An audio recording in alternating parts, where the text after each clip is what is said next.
আসসালামু আলাইকুম রহমতুল্লাহ বরকাতুহ। সম্মানিত প্রিয় মুসলিম ভাই ও বোনেরা, আর ইসলামী টিভির পক্ষ থেকে সকলকে জানাই আন্তরিক মোবারকবাদ। আশা করি সকলে ভালো আছেন। আমি আলহামদুলিল্লাহ আল্লাহর রহমতে ভালো আছি।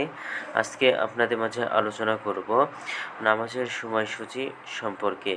তো আজকে বুধবার 5 জুন 2024 ইংরেজি, 22 জ্যৈষ্ঠ 1431 বাংলা, 27 জিলকদ 1445 হিজরি।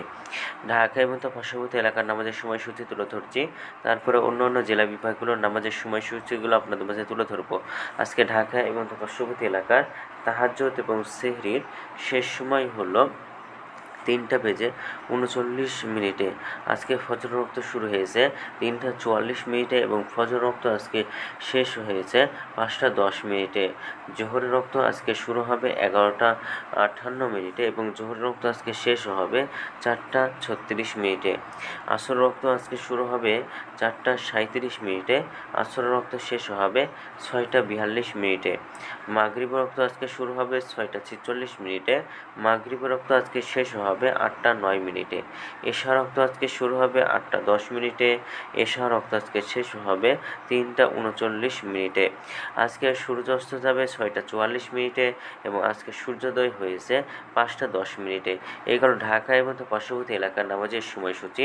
এখন আপনাদের মাঝে আলোচনা করব বিভাগীয় শহরের জন্য উল্লিখিত সময়ের সঙ্গে যেসব বিভাগের সময় আপনি যোগ বিয়োগ করবেন তা হলো এই। অর্থাৎ আপনি বিয়োগ করবেন চট্টগ্রামে 5 মিনিট এবং সিলেটে 6 মিনিট কম করবেন। ঢাকা এবং পার্শ্ববর্তী এলাকায় যে নামাজের সময়সূচি এটা তুলে ধরেছি, সেখান থেকে চট্টগ্রামে 5 মিনিট এবং সিলেটে 6 মিনিট কম করে গণনা করবেন, তাহলেই হবে। এবং যোগ করবেন খুলনাতে 3 মিনিট, রাজশাহীতে 7 মিনিট, রংপুরে 8 মিনিট, বরিশালে 1 মিনিট বেশি করবেন। ঢাকা এবং পার্শ্ববর্তী এলাকায় যে নামাজের সময়সূচিটা রয়েছে, সেখান থেকে খুলনাতে 3 মিনিট, রাজশাহীতে 7 মিনিট, রংপুরে 8 মিনিট, বরিশালে 1 মিনিট বেশি করে গণনা করবে, তাহলে কিন্তু হবে। আজকের ভিডিওটি এ পর্যন্ত ছিল। এই সূত্রটা আমরা নিয়েছি ইসলামিক ফাউন্ডেশন থেকে। ভিডিওটি যদি আপনাদের ভালো লাগে তাহলে কিন্তু অবশ্যই চ্যানেলটি সাবস্ক্রাইব করে পাশে থাকবেন। ধন্যবাদ সকলকে। আসসালামু আলাইকুম রহমতুল্লাহ।